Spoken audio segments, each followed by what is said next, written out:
करके बैठे आपके सुनाएंगे हम तो फिर। और मेरा निवेदन ये है कि बहुत सारे लोगों को आनंद भी आ रहा था आचार्य जी के प्रवचन में। आनंद उन्हें आ रहा था जिनका स्वाध्याय था ज्यादा, और जिनका स्वाध्याय नहीं था उन्हें नींद आ रही थी। बाहर की दुनिया देख चुके, अब अंदर की दुनिया देखेंगे। तो जिनका अंदर की दुनिया में थोड़ा सा प्रवेश हो गया है वो आनंदित हो रहे थे, और जो अभी उस दुनिया से अभी पीछे हैं, इसी दुनिया की चकाचौंध में प्रसन्न है, उनको नींद आ रही थी। तो मैं निवेदन करता हूँ सभी अपनी आलस और सुस्ती को छोड़ करके ओम का एक बार उच्चारण करेंगे। ये वाणी भगवान ने ओम का ही जप करने के लिए दी है। मधुर ओम का जप किए जा तो आधार ईश्वर का लिए जा सरस संयमी स्वस्थ स्वाधीन बनकर तू 100 वर्ष जग में जिए जा धरा धाम धन ना कुछ ना जाएंगे संग में, तू धर्म धन संग में लिए जा और प्रकाश आर्य चढ़ के कभी फिर ना उतरे, वही ओम प्याला पिए जा तो आधार ईश्वर का लिए जा। तो मैं पूरे जो है उत्साह के साथ में थोड़ी सी चर्चा आपसे साझा करूंगा, क्योंकि ये कार्यक्रम अब समापन की ओर बढ़ रहा है, एक सभा शेष रह जाएगी। तो मैं आपको थोड़ा सा जो है अपने से जोड़ने का प्रयास करूंगा। जो चर्चा पूज्य आचार्य जी ने रखी है उस चर्चा को थोड़ा सा छूते हुए आगे बढ़ने का प्रयास करूंगा। आओ एक बार ओम का उच्चारण सभी आनंद के साथ में और सजगता के साथ में मेरे साथ करेंगे।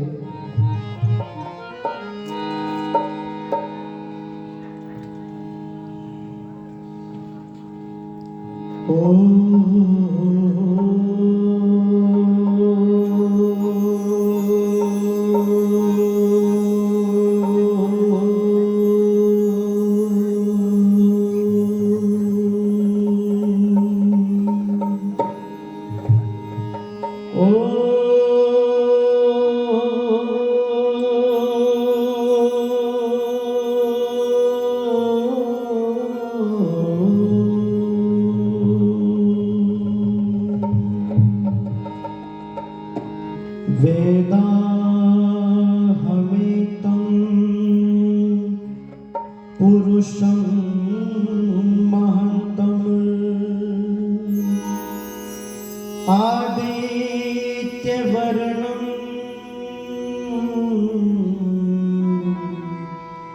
तमसः परस्ता तमेव विदित्वा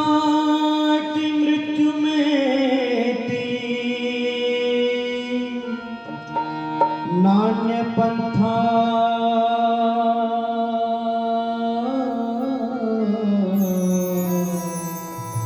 विद्यते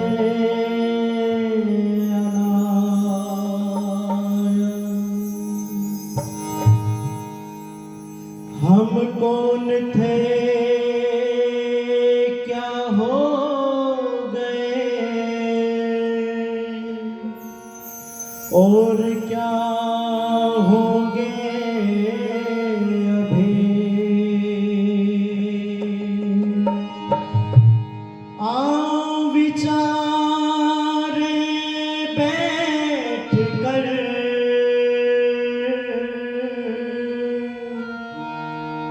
ये समस्याएं सभी। ऋषिराज तेज तेरा चहुओर छा रहा है, तेरे बताए मार्ग पर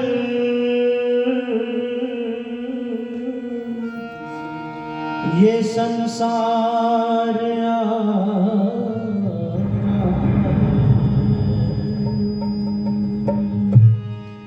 तेरे बताए मार्ग पर, ये संसार आ रहा है। और यो उठो, आज यो उठो, पग बढ़ाना पड़ेगा। आज यो उठो, पग बढ़ाना पड़ेगा। जो किसी ने कहा है वो कर दिखाना पड़ेगा। आज यो उठो, पग बढ़ाना पड़ेगा। जो ऋषि ने कहा है वो कर दिखाना पड़ेगा। आज यो उठो, पग बढ़ाना पड़ेगा। जो ऋषि ने कहा है वो कर दिखाना पड़ेगा। आज यो उठो, अविद्या रूपी भरम जाल में भारत फंसा पड़ा है। अंधकार में भटक रहा हर छोटा और बड़ा है। अंधकार में भटक रहा हर छोटा और बड़ा है। वेदों की चोटी लेकर के निकलो, सारा भटकतों को दे करके निकलो। जगा दो उन्हें जो बड़े सो रहे हैं। कर्महीन तकदीर पर रो रहे हैं। कर्महीन तकदीर पर रो रहे हैं। भाग विधाता हो तुम कह दो, भाग तुम्हारे हाथ में। आज यो उठो, पग बढ़ाना पड़ेगा। जो ऋषि ने कहा है वो कर दिखाना पड़ेगा। आज यो उठो, फैशन के आंधी में युवती युवक उड़े सब जाते हैं। शर्म हया का बोझ रहाना गीत इश्क के गाते हैं। शर्म हया का बोझ रहाना गीत इश्क के गाते हैं। सिनेमा घरों में रही लुट जवानी, मिटी जा रही है वो सभ्यता पुरानी। बचाओ उन्हें और कानून बदलो, संसद के सारे मजमून बदलो। दशा जा रही है बिगड़ती वतन की, पराकाष्ठा हो गई है पतन की।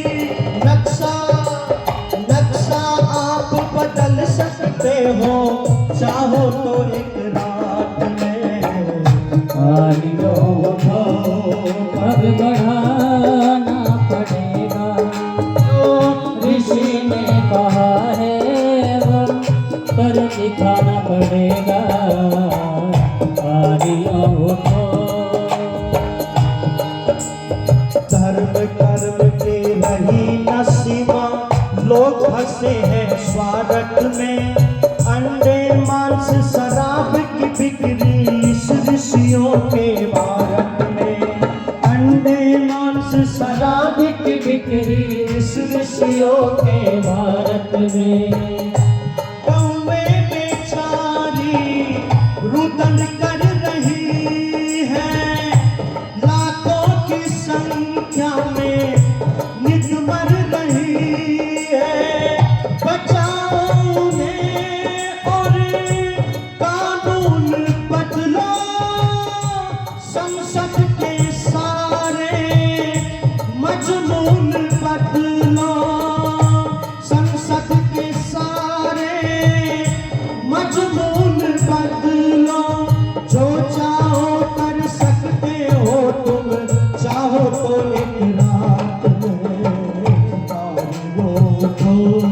पग बढ़ाना पड़ेगा, जो ऋषि ने कहा है वो कर दिखाना पड़ेगा। आर्यों को पग बढ़ाना पड़ेगा, आर्यों को। धर्म कर्म का मर्म समझ ले, ऐसा पाठ पढ़ा दो। चरित्र और आचार का पालन जन जन को सिखला दो। चरित्र और आचार का पालन जन जन को सिखला दो। हिम्मत न हारो, करके दिखा दो। जज्बात जाति के सोए जगा दो। जज्बात जाति के सोए जगा दो। वीरेंद्र के चाहे जो गीत कर कर फटक जाए मुर्दे। बीज को सुनकर भड़क जाए मुर्दे। बीज को सुनकर कमजोरी कमजोरी ना रहे दिल में, और लहर खड़ी हो बात में। आइयो को पग बढ़ाना पड़ेगा, जो ऋषि ने कहा है वो कर दिखाना पड़ेगा। आइयो को पग बढ़ाना पड़ेगा, जो ऋषि ने कहा है वो कर दिखाना पड़ेगा। आइयो पग बढ़ाना पड़ेगा, पग बढ़ाना पड़ेगा, पग बढ़ाना पड़ेगा। वो कर दिखाना पड़ेगा।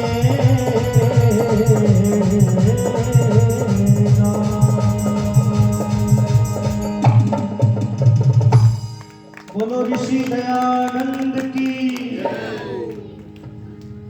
आर्य समाज के इस व्याख्यान वेदी पर उपस्थित आर्य जगत के बहुत उच्च कोटि के विद्वान, अभी हमने जिनका बहुत सुंदर उद्बोधन सुना, पूज्य आचार्य धीरज शास्त्री जी, उनके समीप में बैठे हुए हैं आदरणीय श्री यशवीर आर्य जी, आदरणीय हमारे सूबेदार आर्य जी, और हिसार से आए हुए बहुत अच्छे विद्वान पूज्य आचार्य श्री राम स्वरूप शास्त्री जी, हमारे मध्य में आदरणीय श्री सीताराम आर्य जी, आदरणीय श्री महेंद्र सिंह आर्य जी, और इस आर्य समाज के समस्त पदाधिकारीगण, पूजा के योग्य माता बहनों, धर्म प्रेमी बंधुओं, बात को यहां से प्रारंभ करता हूं। लगा जब आम डाली पर फटी छाती अनारों की। लगा जब आम डाली पर फटी छाती अनारों की। लगे बेचारे पछताने कि अब हमको कौन पूछेगा। चढ़ा आकाश में नारियल जटा सर पे किए धारण। पेट में हो गया पानी कि अब हमको कौन पूछेगा। सुनी जब आम की शोहरत जल भुन गया जामुन। इसी से हो गया काला कि अब हमको कौन पूछेगा। सुना जब आम का यशोगान पपीते पड़ गए पीले। लगा फांसी रहे लटके कि अब हमको कौन पूछेगा। करे अब हम बढ़ करके क्या, यही अंगूर ने सोचा। इसी से रह गया छोटा कि अब हमको कौन पूछेगा। फलों का राजा बन गया आम। सभी को फिक्र है वाणी कि अब हमको कौन पूछेगा। और इसी भांति दयानंद की हुई दुनिया में जब शोहरत, अरे इसी भांति दयानंद शोहरत पाखंडी पड़ गए पीले कि अब हमको कौन पूछेगा, अब हमको कौन पूछेगा। दयानंद की यदि उपमा में चांद सितारों से, सूरज से दूं तो वो गलत लगती है मुझको। दयानंद जैसा वास्तव में दयानंद ही था। और दयानंद की विशेषता क्या है सुनो, जो ब्रह्मा को जानता है वो शिव को नहीं जानता, जो शिव को जानता है वो हनुमान को नहीं जानता, जो हनुमान को जानता है वो राम को नहीं जानता, जो राम को जानता है वो कृष्ण को नहीं जानता, जो कृष्ण को जानता है वो दयानंद को नहीं जानता, पर जो दयानंद को जानता है वो इन सबको जानता है, इन सबको जानता है। यह है दयानंद की एक विशेषता। एक हल्के सी परिचय दे रहा हूं मैं आपको दयानंद की। चर्चा हो रही थी काशी के, मैं रुका पड़ गया, यो कौन स्वामी आ गया। 18 पुराणों में काटनिया खामी आ गया। बहुत सुंदर, मेरा रोम रोम हर्षित हो रहा था उस भजन को सुन करके। निवेदन आपसे कर दूं कि ऋषिवर देव दयानंद जी ने पूरे विश्व के ऊपर उपकार किया है, पूरे विश्व का कल्याण किया है उस ऋषिवर दयानंद जी ने। घटना मुझको याद आती है, जब समाज का सुधार करने चले थे, जब वेद का प्रचार करने के लिए चले थे, तो ऋषि के साथ में कोई चेला नहीं था, कोई चेली नहीं थी। बर्फ के टुकड़े खा करके, बैंगनों को खा करके, भूखे रह करके, जहर के प्याले पी करके उस ऋषि ने वेद का प्रचार किया है, समाज का सुधार किया है, राष्ट्र का उद्धार किया है। मुझे वो घटना याद आती है जब पंडित चमुपति ने पूछा था अच्युतानंद से, शास्त्रार्थ हुआ था मेरे दयानंद जी से, और ये कहा था पंडित चमुपति ने, स्वामी जी उस शास्त्रार्थ की कुछ चर्चा करो। तुम्हारा मेरे गुरु के साथ में शास्त्रार्थ हुआ था, सुनाओ तो सही उस शास्त्रार्थ की चर्चा। पंडित चमुपति ने कहा, वो स्वामी अच्युतानंद जी ने कहा कि मेरा जब स्वामी से शास्त्रार्थ हुआ था, मैं रेशमी वस्त्रों को पहन करके हाथी पर सवार होकर के आगे आगे जो है बाजे बजते गए, लोग पुष्पों की वर्षा कर रहे हैं। राजा ने आगे बढ़ करके मेरा सम्मान किया है, बहुत बड़ी दक्षिणा दी है, मालाएं डाली है, लोगों ने तालियों की गड़गड़ाहट से मेरा सम्मान किया है। बीच में रोक करके पूछ लिया चमुपति ने, स्वामी जी गुरु की चर्चा करो, दयानंद की चर्चा करो, जरा दयानंद की बात बताओ, उसके साथ में कौन था, उसका स्वागत किसने किया था?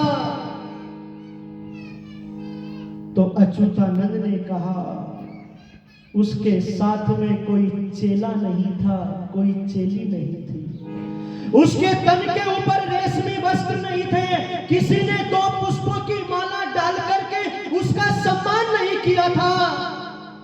अगर उसके साथ में कोई था तो एक ईश्वर की भक्ति का सहारा था, एक ईश्वर का सहारा था। यदि कृपा को प्राप्त किया था लोगों, और तब मुझे चमुपति जी की वो पंक्तियां याद आती हैं, लिखी थी उन्होंने पंक्तियां, एक एक गीत की पंक्तियों को बड़े ध्यान से सुनना। ऐ दुनिया बता इससे बढ़कर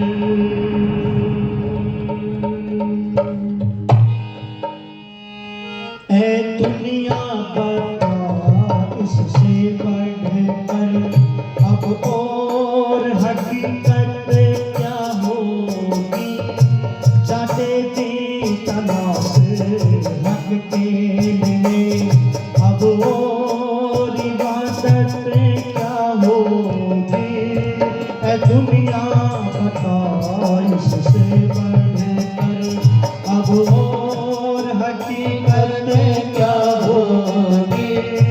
जाते थे तलाश हक के लिए। अब और हकीकत क्या होगी, ये दुनिया बताए इससे बढ़कर। यूं तो हर रात की तारीकी लाती है पैगाम उजाले का। यूं तो हर रात की तारीकी लाती है पैगाम उजाले का। लाती है पैगाम उजाले का। जिससे ये जहां दूर हुआ, जिससे ये जहां दूर हुआ, उस रात की कीमत क्या होगी, ऐ दुनिया बता इससे बढ़कर। अब और हकीकत क्या होगी, जाते दे तलाश हक के लिए। अब और इबादत क्या होगी, ये दुनिया बताए इससे बढ़कर। खंजर भी चलाए अपनों ने, जहर भी पिलाए अपनों ने। खंजर भी चलाए अपनों ने, जहर भी पिलाए अपनों ने। जहर भी पिलाए अपनों ने। अपनों के एहसान क्या कम है, अपनों के एहसान क्या कम है।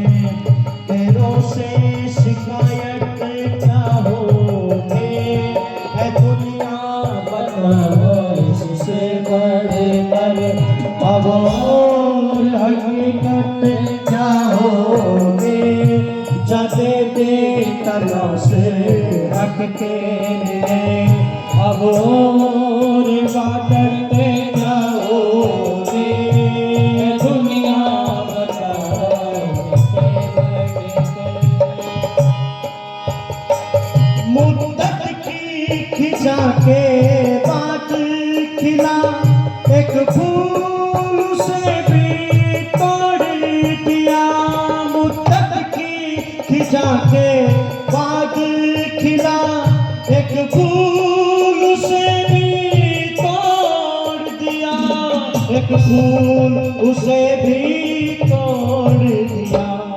कलियों के मसलने वालों से, कलियों के मसलने वालों से, फूलों के हिफाजत क्या होगी, है दुनिया बता इससे बढ़कर। अब और हकीकत क्या होगी, जाते दे तलाश हक के लिए। अब और इबादत क्या होगी, दुनिया बताए इससे बढ़कर। औरों के लिए जीने वाले मर कर भी हमेशा जीते हैं। औरों के लिए जीने वाले मर कर भी हमेशा जीते हैं। मर कर भी हमेशा जीते हैं। जिस मौत पे दुनिया रश्क करे, जिस मौत पे दुनिया रश्क करे।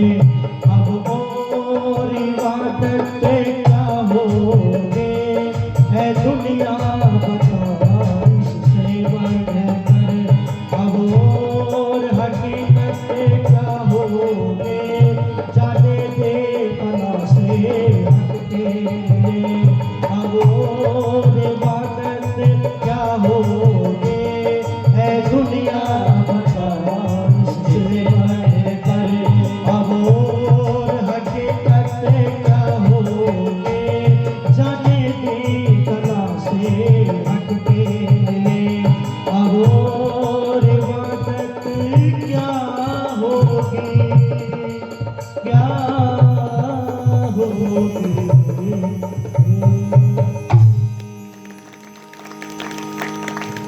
खंजर भी चलाए अपनों ने, खंजर भी चलाए अपनों ने, जहर भी पिलाए अपनों ने, और अपनों के ऐसा क्या कम है, गैरों से शिकायत क्या होगी, गैरों से शिकायत क्या होगी। ऋषिवर दयानंद जी को विष पिलाने वाले गैर नहीं थे, अपने लोग थे, अपने लोग थे, अपने लोग।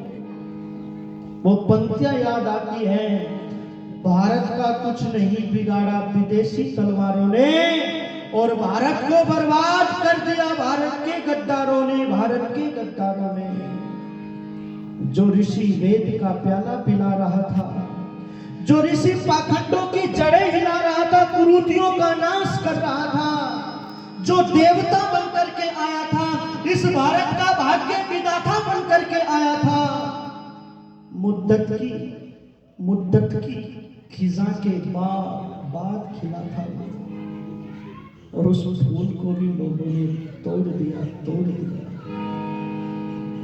औषधि का नाम ले लेकर के उस ऋषि को विष पिलाया गया। अगर औषधि का उपचार सही हो जाता, यदि विष ना दिया गया होता, मर्ज बढ़ता गया, जू दवा की, जू दवा की। बड़े बड़े डॉक्टरों ने कहा, हलाहल विष का पान कर लिया जिस ऋषि ने, कि ये कहा कि सहनशीलता का इतना बड़ा व्यक्ति धरती पर आज तक हमने दूसरा नहीं देखा है। जिसको इतना हलाहल विष दे दिया, उसके चेहरे पर कोई विकार नहीं है, कोई दुख प्रकट नहीं कर रहा है, वेद माता का मनोहर गान कर रहा है, गान कर रहा है। ये भगवान की भक्ति का प्रताप है। लोग उस ऋषिवर देवदयानंद जी के उस अंतिम दृश्य को कभी आप पढ़ेंगे ना, जिन जिन शिष्यों ने सेवा की थी, आत्मा राम भी थे, बहुत सारे थे। आत्मा राम से कहा, तुमने बड़ी सेवा की है, तुम क्या चाहते हो? आंखों में अश्रुधारा आ गई और ये कहा, स्वामी जी बस भगवान से यही कामना है कि आप जल्दी जल्दी ठीक हो जाएं, और कुछ नहीं चाहिए। पर ऋषि ने कहा, ये शरीर तो ये भस्मांतम है, ये शरीर तो मरण धर्मा है, ये शरीर का कोई भरोसा नहीं है, ये शरीर अब काम करने लायक नहीं है, अब ये शरीर काम के लिए लायक नहीं है। वेद का भाष्य अधूरा रह गया है, अभी बहुत काम करना था। उस ऋषि वर देवदयानंद जी ने आर्यों से निवेदन किया था, वो निवेदन आपसे करना चाहता हूं। और ये कहा था, आर्यों मेरे मरने के बाद में वेद का प्रचार बंद मत कर देना। मेरे मरने के बाद में जो सिद्धांत है, सिद्धांत उसमें समझौता मत कर लेना। ऋषि को जब आप उठा करके पढ़ेंगे, ऋषिवर दयानंद जी ने एक एक शब्द से भी समझौता नहीं किया है। आर्यों, कुछ लोगों ने आकर के प्रलोभन दिया कि तुम्हारी विचारधारा बहुत अच्छी है स्वामी जी, बहुत भारी संख्या में तुम्हें गुरु मानने के लिए लोग तैयार हैं, तुम्हारी मूर्ति मंदिर बन जाएंगे, विदेशों में प्रवचन होंगे। बोले अच्छा, बोले क्या करना पड़ेगा? बोले वेद सब सत्य विद्याओं का पुस्तक है, बस ये कर दो कि वेद भी सब सत्य विद्याओं का पुस्तक है। आर्यों, ये निवेदन किया, पर उस वेदों वाले ऋषि ने कहा, ना ना, ऐसा कभी ना हो सकेगा। हाँ, ये हो सकता है कि वेद ही सब सत्य विद्याओं का पुस्तक है, वेद ही सब सत्य विद्याओं का पुस्तक है। एक शब्द से भी समझौता नहीं किया, सिद्धांत पर अड़िग रहा, सिद्धांत पर। और आर्य समाज की मृत्यु उस दिन हो जाएगी जब ये अपने सिद्धांतों के साथ में समझौता करने लग जाएगा। उस दिन आर्य समाज का पतन हो जाएगा। समझौतावादी नहीं बनना है। वेद के साथ में, धर्म के साथ में, राष्ट्र के साथ में कभी समझौता नहीं करना चाहिए, ये उस ऋषि ने कहा है। वो पंक्तियां मुझको याद आती हैं। ऐ ऋषि तूने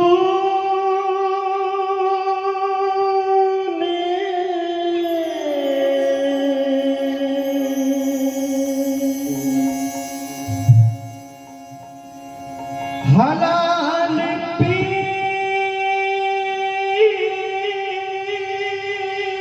कर जिंदगी दी हमको,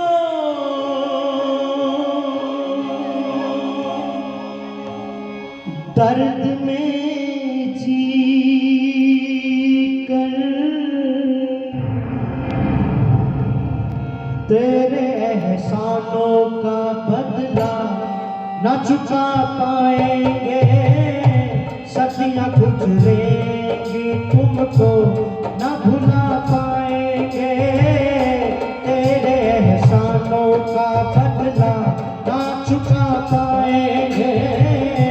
सदियां गुजरेंगी तुमको न भुला पाएंगे। तेरे एहसानों का बदला न चुका पाएंगे। तेरे एहसानों का बदला न चुका पाएंगे। तेरे एहसानों का विकट बिजली चमकती हो, भयंकर धन गरजता हो, उठी हो आंधियां ओले, निरंतर जल बरसता हो। कोई जहर पिलाता था, कोई ईंटें बरसाता था, कहीं पे रोटी के लाले तो कोई जहर पिलाता था। रिसीवर अकेला था, रिसीवर अकेला था, सारा जहां एक तरफ ऋषि अलबेला था। हर तरफ घूमे, हर तरफ घूमे, आज सारी दुनिया कर तेरा चूमे। तेरी सम्मा को ना बुझा पाएंगे। सदियां गुजरेंगे तुमको ना भुला पाएंगे। तेरे एहसानों का बदला न चुका पाएंगे। तेरे एहसानों का बदला न चुका पाएंगे। तेरे एहसानों का बदला न चुका पाएंगे। तेरे एहसानों का बदला ना चुका पाएंगे। उस ऋषिवर देव दयानंद जी का हम एहसान ना भुला पाएंगे। उस ऋषि का ऋण ना चुका पाएंगे। निवेदन आपसे करना चाहता हूं कि जिसने भी ऋषिवर देव दयानंद जी को देखा है, जिसने भी ऋषिवर देव दयानंद जी को पढ़ा है, वो ऋषि का दीवाना हो गया, ऋषि का परवाना हो गया। पथिक जी ने पंक्तियां लिखी थी, मुझे याद आती है। उन्होंने वेद की सम्मा को बुझने नहीं दिया। उन्होंने आर्य समाज को उत्तरोत्तर आगे बढ़ाया है। अपने घर के ऐशो आराम की जिंदगी को छोड़ करके ऋषि के मिशन को आगे बढ़ाया है। जिस दिन ऋषि का काम नहीं होता था, उस दिन ये कहते थे आज तो भोजन खाना करना बेकार ही रहा, भोजन हजम नहीं होता था। जिस दिन ऋषि का काम नहीं होता था, ऐसे ऐसे लोग पैदा हुए। स्वामी स्वतंत्रतानंद सर पर सहे कुल्हाड़े, वे स्वामी थे हमारे। पंडित लेखराम, पथिक जी की पंक्तियां याद आती हैं। कि कैसे होते हैं वैदिक धर्म के दीवाने, कैसे होते हैं ऋषि के दीवाने। पथिक जी ने पंक्तियां लिखी थी, मैं पागल हूँ दीवाना हूँ, अलमस्त मस्त मस्ताना हूँ, जो समा जनाई ऋषिवर ने उस समा का मैं परवाया हूँ। मैं पागल हूँ दीवाना हूँ, अलमस्त मस्त मस्ताना हूँ, जो समा जलाई ऋषिवर ने उस समा का मैं परवाना हूँ। मैं पागल हूँ दीवाना हूँ, आज मेरी में अंतिम घड़ियों के इस दर्शन करके आया हूँ।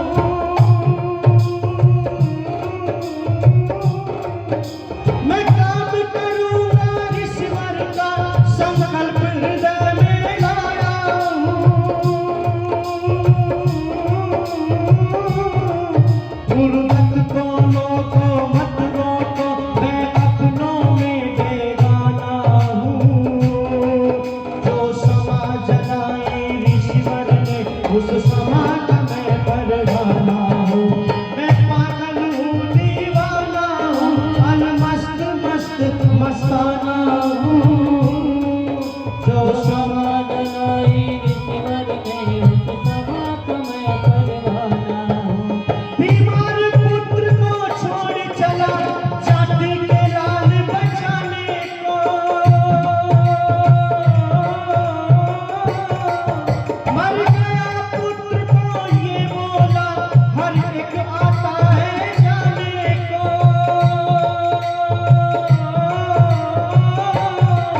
तुम नेक राम को जो समझो, तुम नेक राम को जो समझो, मैं तो जाना पहचाना हूँ, जो समा जलाई ऋषिवर ने उस समा का मैं परवाना हूँ।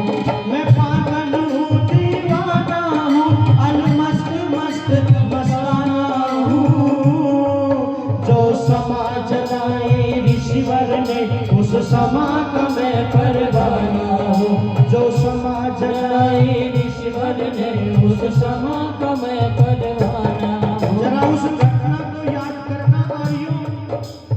पंडित लेखराम महीनों महीनों घर से बाहर रह करके वेद का प्रचार किया करते थे, और कई महीनों के बाद में घर लौटे हैं। पत्र रख दिया गया, भोजन की थाली आ गई, पत्र को पढ़ा तो उसमें लिखा था, पंडित जी जितना शीघ्र हो सके उतनी शीघ्रता से आ जाओ। बहुत सारे नौजवान अपने सनातन धर्म को छोड़ करके विधर्मी बनने के लिए तैयार हो रहे हैं। एक मौलवी ने शास्त्रार्थ के लिए ललकार दिया है, और आर्यों पुत्र बीमार है, जरा विचार करना। और ये घटना मेरे साथ में भी घटी। जुलाई की घटना, पानीपत में मेरा कार्यक्रम 5 दिन का, और संयोग ऐसा बना कल को कार्यक्रम पे जाना है। आज रात्रि में बेटे को बहुत बहुत तेज बुखार, 100 से ऊपर बुखार, पूरा शरीर उसका का तप रहा था, गर्म था, पूरा शरीर तप रहा था। सुबह होते ही मैं डॉक्टर के पास में लेकर के गया उसको, तो वो बुखार कम होने पर ना है। अब मैंने सोचा भाई कार्यक्रम पे जाना है, अब क्या करूं। बेटा मुझे छोड़ने के लिए तैयार नहीं है, कह रहा पापा जाओ मत, वो मेरे गोद से नीचे ना उतर। उसका बुखार नहीं उतर रहा था। मैंने कार्यक्रम वालों को फोन किया, मगा जी ऐसा मेरा बेटा हो गया बीमार, वीडियो कॉल कर लो। बोले जी कैसे भी करो आ जाओ, हमारा तो कार्यक्रम बिगड़ जाएगा। बोले जी करो, कुछ भी करो, आपको आना ही पड़ेगा। उधर बेटा मुझे छोड़ने के लिए तैयार नहीं है। अंतोगत्वा लेखराम की घटना मुझको याद आ रही थी। मैं डॉक्टरनी के पास में गया, मैंने उसको बताया कि मैं तो सनातन धर्म का एक प्रचारक हूँ, मेरा बेटा बीमार है, अब बताइए मुझे इस परिस्थिति में क्या करना है। उस डॉक्टरनी ने कहा, मोहित जी देखो तुम्हारा काम एडमिट करने का था, तुम्हारी माँ तुम्हारी पत्नी यहाँ पर सुरक्षित है और हम लोग जो है इसकी इलाज शुरू हो गया है, बोतल चढ़ रही है, दवाई लग रही है, सब काम वो हो रहा है, अब आप जा सकते हो, अब इसमें कोई घबराने वाली बात नहीं है। मैं वहां से बस में बैठ करके चल तो दिया, पर मेरी स्थिति क्या है वो मैं ही जान सकता था। पर वो कहा है कि जो भगवान का काम करता है ना, भगवान रक्षा भी करता है। उसी दिन जो है 10 बजे तक नॉर्मल रिपोर्ट आ गई,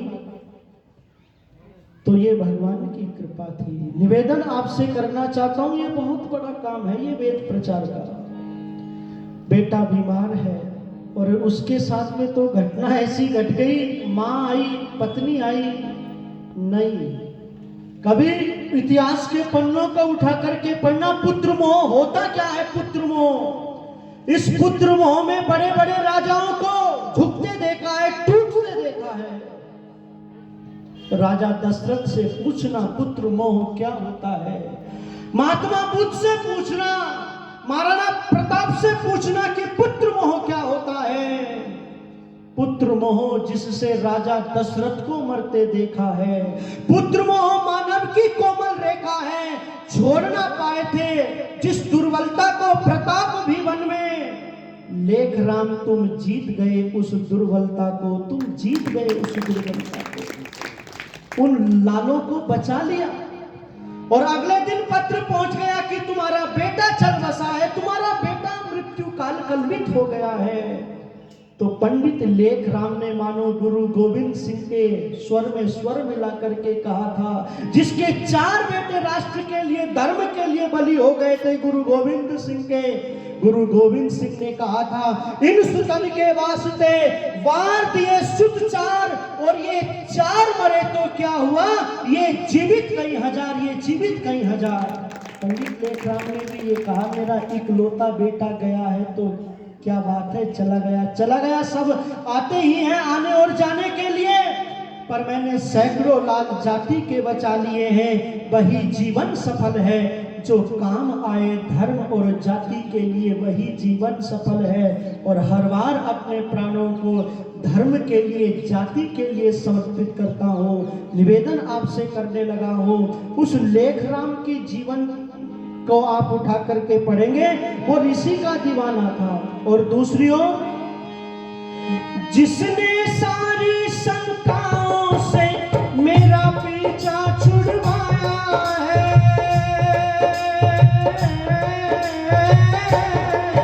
उस देव दयानंद स्वामी ने श्रद्धानंद मुझे बनाया है।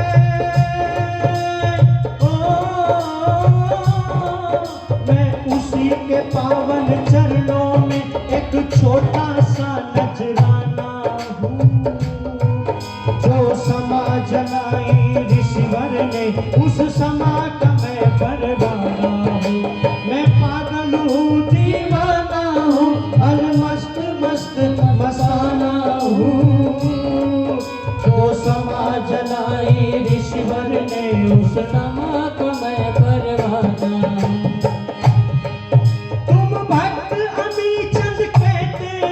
मुझको ऋषिवर ने डाला है,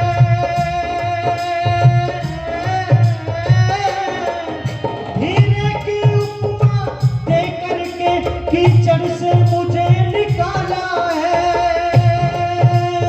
ओ मैं पथिक उसी के हाथों का ही लिखा हुआ अफसाना हूँ। जो समा जलाई ऋषिवर ने उस समा का मैं परवाना हूँ। मैं पागल हूँ दीवाना हूँ, अलमस्त मस्त मस्ताना हूँ। जो समा जलाई ऋषिवर ने उस समा का मैं परवाना हूँ। उस समा का मैं परवाना हूँ। उस समा का मैं परवाना हूँ। उस समा का मैं परवाना।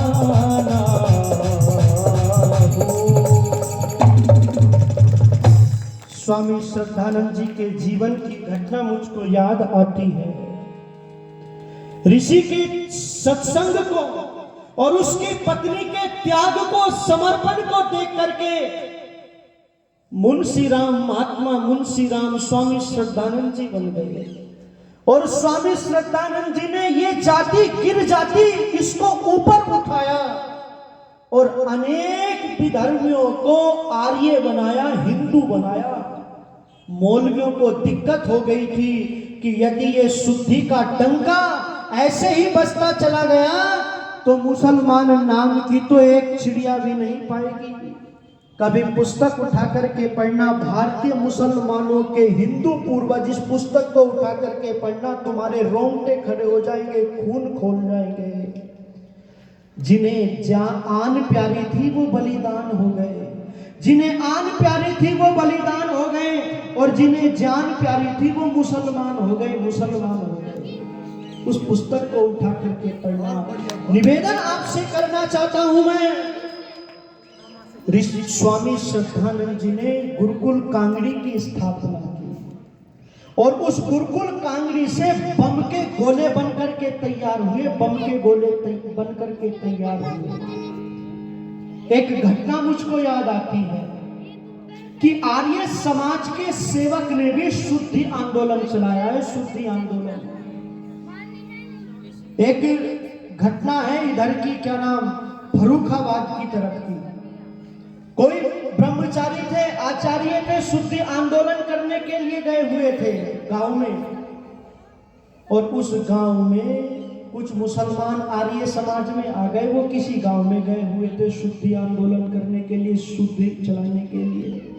20-25 नौजवान आ गए, 20-25 व्यक्ति मुसलमान आ गए। आर्य समाज का सेवक देखिएगा आप, उसने देखा ये 20-25 मुसलमान आ गए और पंडित जी यहाँ पर है नहीं। अगर मैं इनसे ये कहूं कल आना, तो संभवतः ये कल आएंगे या नहीं आए, कोई गारंटी नहीं है। इसलिए अपनी बुद्धि का प्रयोग करके उनको यज्ञशाला में बिठा देता है। बोले बैठो, मैं तुम्हें शुद्धि आंदोलन, मैं तुम्हें शुद्ध करूंगा। उसके हवन के मंत्र याद नहीं थे। ओम बोल करके अग्नि प्रज्वलित कर दी और घी सामग्री की आहुति ऐसे लगवाई, निकल मुसलमानी स्वाहा, निकल अल्लाह स्वाहा, हिंदू बने स्वाहा, ये कहकर के गायत्री को जनेऊ दे दिया और बोला तुम हिंदू बन गए, जाओ। वे चल गए। और जब ये घटना उसने उस विद्वान को बताई, जब वो आया तो उस घटना से इतना प्रभावित हुआ वो आचार्य, उसने वो घटना जो है पत्र के माध्यम से स्वामी श्रद्धानंद जी को लिख करके भेज दी, और स्वामी श्रद्धानंद जी ने भारी पारितोषिक दे करके उस सेवक को जो है सम्मानित किया था, उस सेवक को सम्मानित किया था। बहुत लंबी दास्तान है आर्यों की। निवेदन आपसे करना चाहता हूँ, उस ऋषि ने ये आर्य समाज रूपी वाटिका जो है वेद का प्रचार करने के लिए, धर्म का प्रचार करने के लिए उस ऋषि ने ये आर्य समाज रूपी वाटिका लगाई थी। आइए एक भजन कहकर के जिसकी का जो है निवेदन मेरे से किया गया था कि क्या है ये आर्य समाज, सुनिएगा जरा। एक भजन सुना करके बस वाणी को विराम देता हूं। अरे आने से इसमें बदले विचार,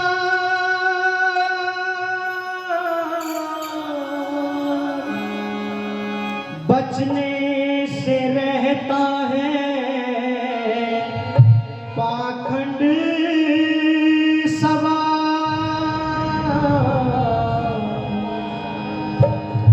बड़ी ही सुहानी है यह आर्य समाज, इसकी निशानी है यह आर्य समाज। आने से इसमें बदले विचार, से रहता है पाखंड सवार, बड़ी सुहानी है यह आर्य समाज, इसकी निशानी है प्यारी आर्य समाज।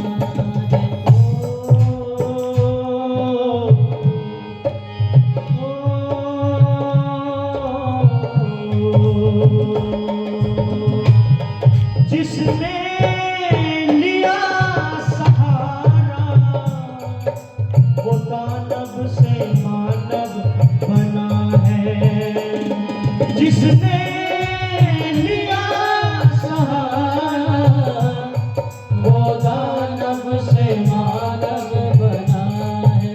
आज हम सुबह एक परिवार में यज्ञ करने गए, आचार्य जी और हम। तो वो परिवार कह रहा था कि जो आर्य समाज से जुड़ गया वो संपन्न हो गया, उसका परिवार हरा भरा हो गया। इसलिए निवेदन करने लगा हूँ, जिसने लिया सहारा वो दानव से मानव बना है, गिरते हुए उठाए और पापों से वो नर बचा है, और पापों से वो नर बचा है। वेदों का ज्ञान देती रहे, वेदों का ज्ञान देती रहे, ईश्वर की वाणी है यह आर्य समाज, इसकी निशानी है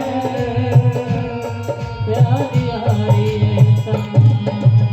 आने से इसमें बदले विचार, बचने से रहता है पाखंड सवार, बड़ी सुहानी है प्यारी आर्य समाज, इसकी निशानी है प्यारी आर्य समाज।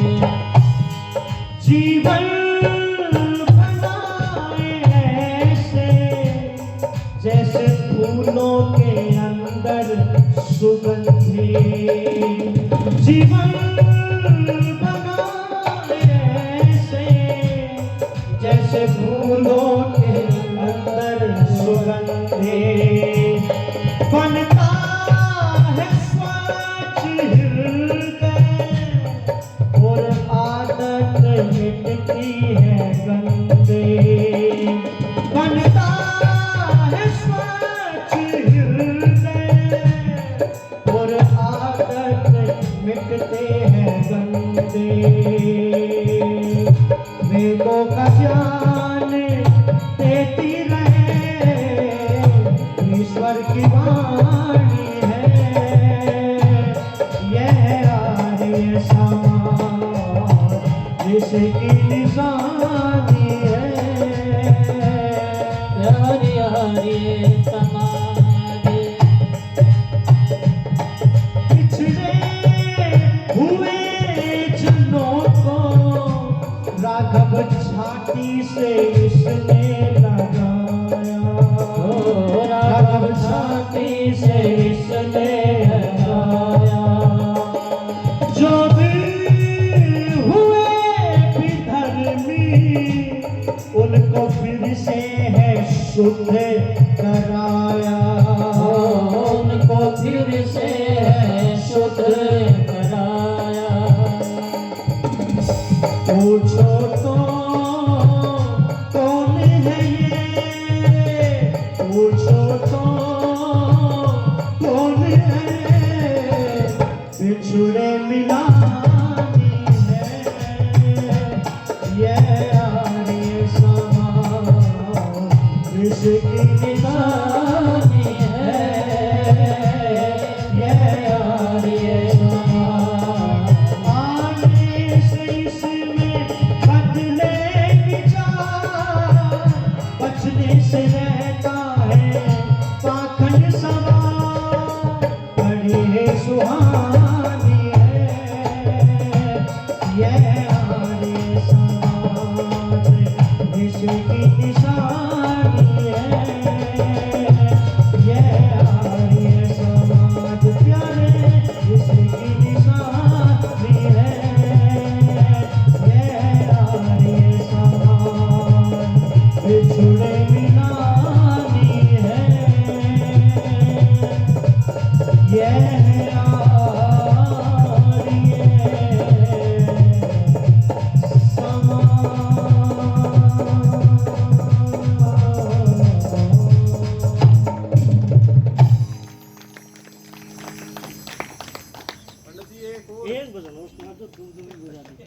अच्छा जी,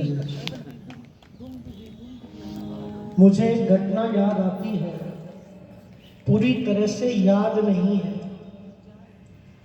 इंद्रजीत देव इतिहास के बहुत अच्छे विद्वान हैं, यमुनानगर में रहते हैं, गुरुकुल में सुनाई थी उन्होंने वो घटना।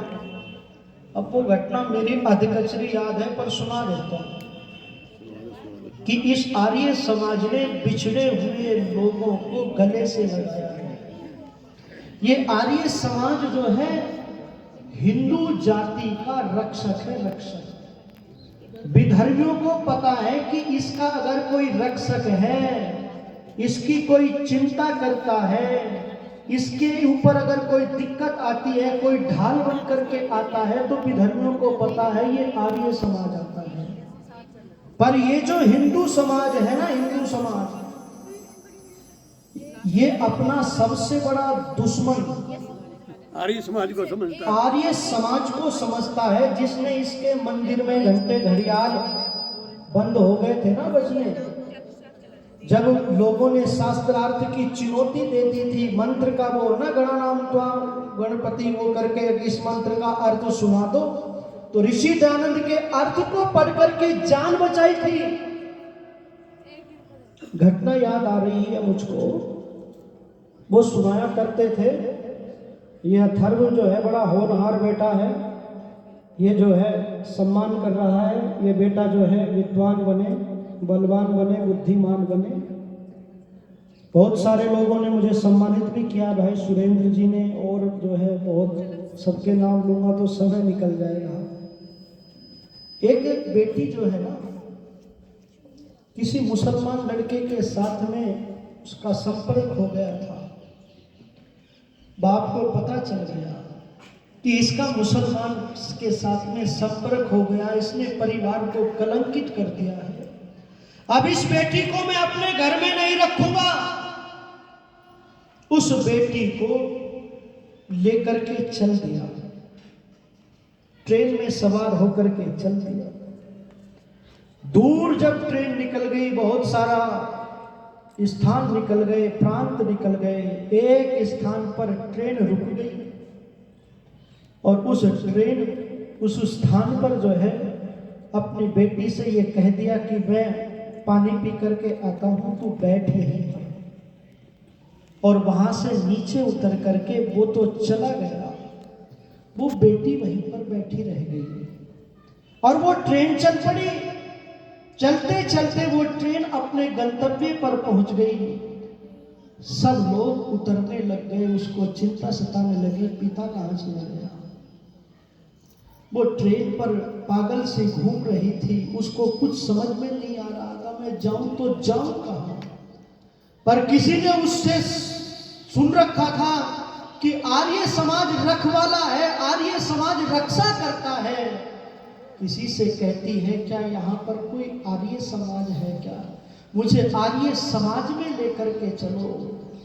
तो उस आर्य समाज में संभवतः महात्मा नारायण स्वामी रहते थे। महात्मा नारायण स्वामी ने वो सारी घटना उस बहन से जब सुनी तो उस बहन की व्यवस्था करता है, उस बहन का सम्मान करके उस बहन की रक्षा की गई थी, आर्य समाज के लोगों ने की थी। बहुत बढ़िया। एक घटना नहीं है, बहुत घटना है ऐसी। आर्य समाज के जब इतिहास को पढ़ोगे, त्याग और तपस्या से भरा इतिहास है। मैं तो एक छोटा सा उपदेशक हूँ, मैं तो इतना जानता नहीं हूँ, जानने का प्रयास कर रहा हूँ। पर जब बड़े बड़े दिग्गजों के विद्वानों के सानिध्य में बैठ करके मैं जब सुनता हूं आर्य समाज का गौरवमय इतिहास, पहले आर्य समाज नहीं होती थी, पर आर्य समाज का तहलका चहु और डंका बजता था, डंका बजता था। मैंने सुना है और मैंने तो यहाँ भी सुना है कि यहाँ पर सारी छतों पर लोग बैठा करते थे। इस गांव की बात भी मैंने सुनी है। तो आर्य समाज अगर जाग जाए ना भाई, कह रहे थे कि जो है अब धीरे धीरे गंदगी साफ हो रही है, अब तो क्रीम बस्ती हुई जा रही है और समझदार लोग जुड़ते हुए भी जा रहे हैं। ऐसी बात नहीं है, लोग जुड़ रहे हैं, लोगों की समझ में आ रही है। तो एक भजन का और निवेदन हुआ है, एक भजन और आपको सुनाता हूं।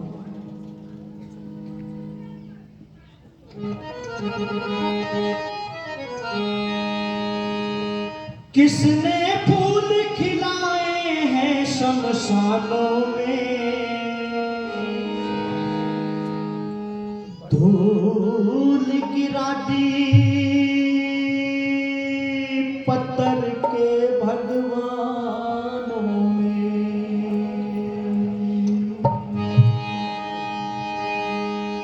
कौन बेचता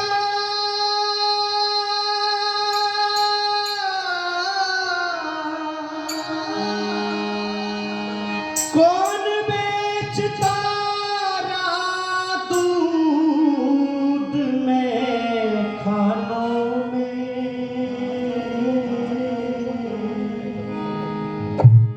आग लगा दी मजहब की दुकानों में, कौन बना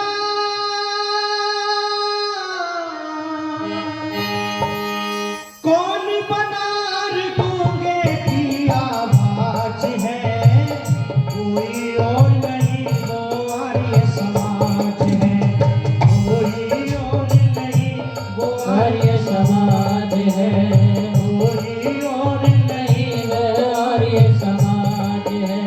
कौन बना गूंगे की आवाज है, कोई और नहीं वो आर्य समाज है, कोई और नहीं वो आर्य समाज है।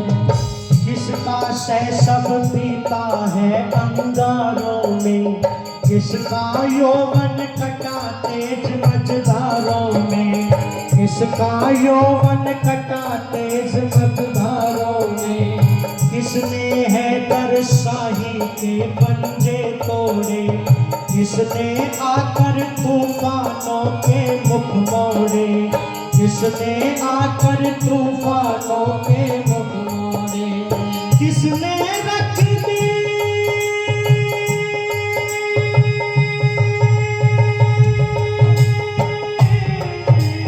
किसने रख दी मानवता की लाज है, कोई और नहीं वो आर्य समाज है, कोई और नहीं वो आर्य समाज है।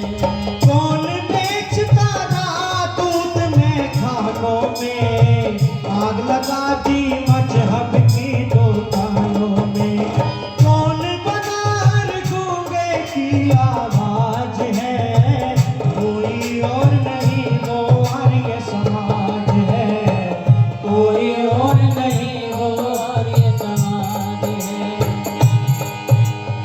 आग पराई में बोलो था कौन जला, जब सारे रुक गए बताओ कौन चला, जब सारे रुक गए बताओ कौन चला, किसने इज्जत से जीने की भाषा दे, किसने इज्जत से जीने की भाषा दी, किसने वेदों की सच्ची परिभाषा दी, किसने वेदों की सच्ची परिभाषा दी, कौन सजाने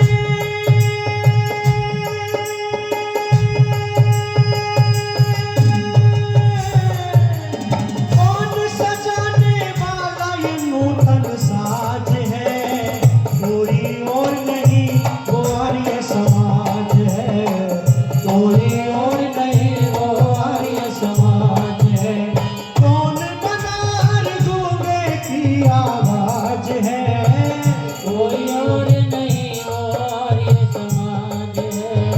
किसने काटे लेकर सुमन सदा बाटे, किसने काटे लेकर सुमन सदा बाटे, किसने भारत माता के बंधन काटे, किसने भारत माता के बंधन काटे, किसने दुहराई सबसे पहले हिंदी, किसने कहा कि हिंदी माथे की बिंदी, किसने कहा कि हिंदी माथे की बिंदी। भारत माँ को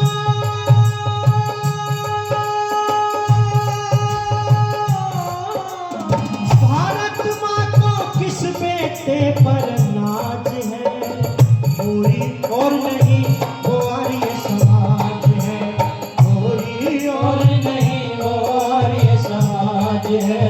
कौन बनार गूंगे की आवाज है, कोई और नहीं वो आर्य समाज है, कोई और नहीं वो आर्य समाज है, कोई और नहीं वो आर्य समाज है, कोई और नहीं वो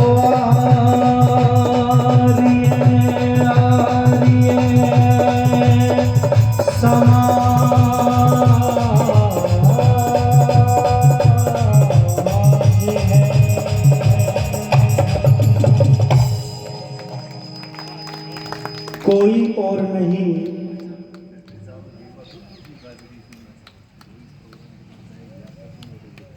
अच्छा जी, तो ऐसा ही ना कर लो, शाम का भी कंडा भी काट दो, फिर वही दोनों को सुन लियो, मुझे आजाद कर दियो। आइए एक भजन और आपको मैं सुनाता हूँ, और वो बहुत ही दुर्लभ।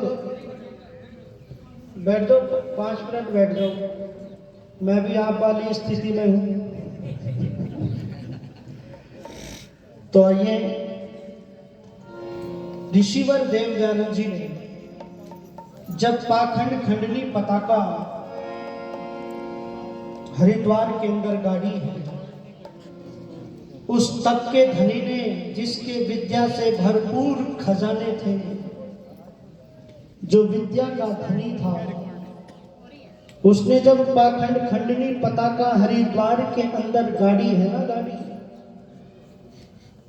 तो एक व्यक्ति ऋषि दयानंद जी के चर्चा को सुन करके अपने मित्र के पास में दौड़ा दौड़ा जाता है और कहता है, भाई आज तो गजब हो गया, गजब हो गया। क्या हो गया गजब? बोले तुझे नहीं पता? बोले नहीं पता, तू बता क्या हो गया। बोले हरिद्वार के अंदर आज किसी ने गंगा उलट दी है, गंगा उलट दी है हरिद्वार के अंदर, तुम इसी बाज गई है। आइए वो राग आपको सुनाता हूँ, सुनिएगा जरा ध्यान से।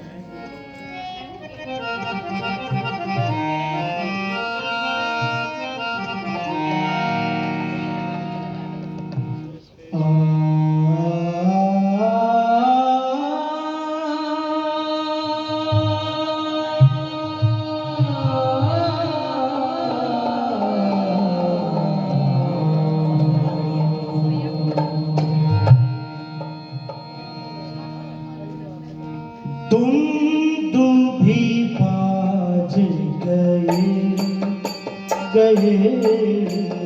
तुम भी बाज गए, तुम भी बाज गए, तुम भी बाज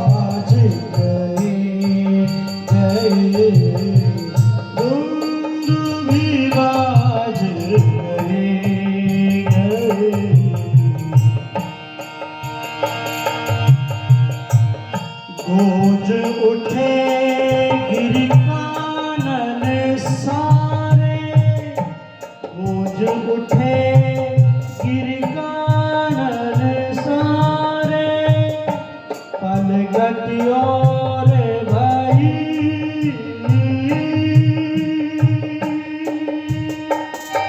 चौक पड़ो तलदम्भ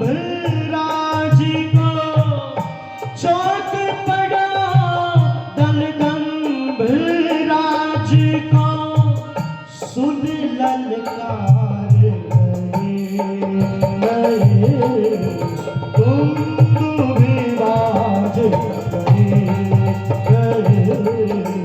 सागा पगारे सागे सागा पगारे सागे गए तुम भी बाज गए।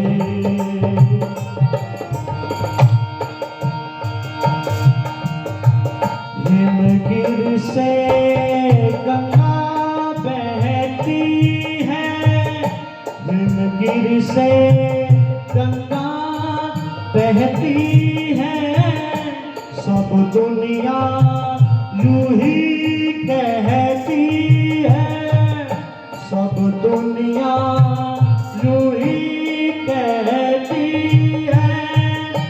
आज किसी हरिद्वार में, आज किसी ने हरिद्वार में गंगा उलट गए तुम भी बाज गए तुम भी बाज गए तुम भी बाज गए तुम भी बाज गई।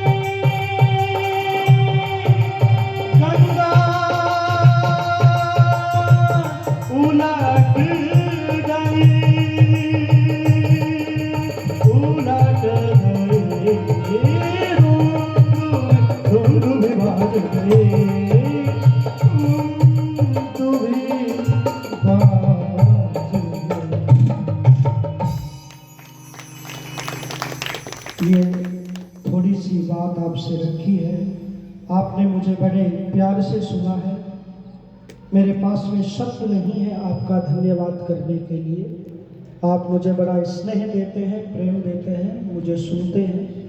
मैं पुनः सभी माताओं बहनों का और सभी नौजवान साथियों का, बुजुर्गों का हृदय की गहराई से आभार प्रकट करता हुआ वाणी को विराम देता हूँ। इत्यो सम।